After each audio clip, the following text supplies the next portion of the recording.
នេះគឺជារបៀបដំឡើង file iPA ឲ្យបានត្រឹមត្រូវនៅលើទូរស័ព្ទដៃ iPhone iPad របស់អ្នកគ្នាអញ្ចឹង iPA របស់នេះសិតតែគ្នាយើងអាចចូលទៅតម្លើងនិងប្រើប្រាស់បានហើយគ្រាន់តែគ្នាយើងមួយចំនួនតូចនៅអត់ដឹងពីរបៀបតម្លើងបានត្រឹមត្រូវទេហើយនឹងរបៀបទិញចំណុចឲ្យមានផលប្រយោជន៍ដល់ថ្ងៃក្រោយទេអញ្ចឹង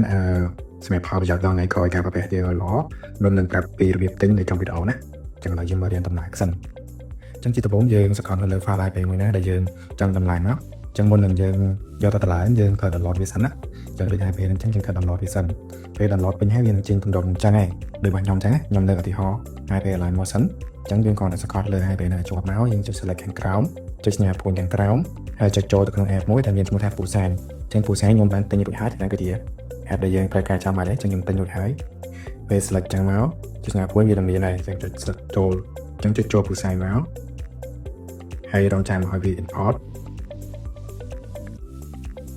បន្ទាប់មកយើងបាច់ចុចអីទេនៅខាងហ្នឹងវានឹងធ្វើការ sign ហើយវាឲ្យយើង automatic តែម្ដងពេលលើបែបនេះយើងទៅ open យើងចុច install វាចេញ complete អញ្ចឹងបានថាចុចចេះយើងទៅ home screen ទៅឃើញថាវាកំពុង install ហើយគេគេដាក់ installing នេះបាត់ហើយយើងទៅចូល align មកសិនមកហើយពេលដែល alert ពី app ID យើងមិនដាក់ទេអញ្ចឹងយើងចុចចូលមកវានឹងអត់មាន drop logo ទេវា premium ហើយអញ្ចឹងពេលដែលយើងបើក app មកដំបូងយើងត្រូវ follow តាមដែលខ្ញុំប្រាប់ដែរណាដែលខ្ញុំ note ថាយើងត្រូវ login account ដើម្បី active premium វាហ្នឹងអញ្ចឹងនេះដោយសារខ្ញុំបានតម្លើងរួចហើយអានោះវាប្រៀបដូច update អញ្ចឹងតោះទៅបញ្យល់ពីការ update ឲ្យជួយមកដល់ជំនាញនេះហើយណាអញ្ចឹងឧទាហរណ៍ថា Align Motion នេះក៏ខ្ញុំតម្លើងសារមុន version ចាស់ version 6.2.1 ចុះឧទាហរណ៍ណាអញ្ចឹងដល់ពេលខ្ញុំតម្លើងថ្មីមក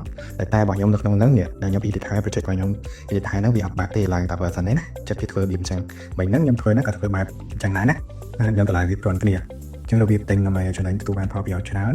យើងត្រូវទិញពីអ្នកដែលធ្វើ iPA ដូចជាខ្ញុំអញ្ចឹងខ្ញុំធ្វើ iPA ឲ្យគ្នាយើងច្រើនអញ្ចឹងដល់ពេលដែលអ្នកគ្នាទិញពីខ្ញុំដូច support ខ្ញុំអញ្ចឹងខ្ញុំយកទឹកប្រាក់ទាំងអស់ហ្នឹងយកមកប្រើប្រាស់ជាផលចំណេញផងហើយនឹងខ្ញុំ research អ្វីខ្លីៗផងឧទាហរណ៍ដូចជាការទិញផ្សេងៗដើម្បីយកមកសិក្សាដូចជា Align Motion ដើម្បីចំណេញថាវាមិនដើ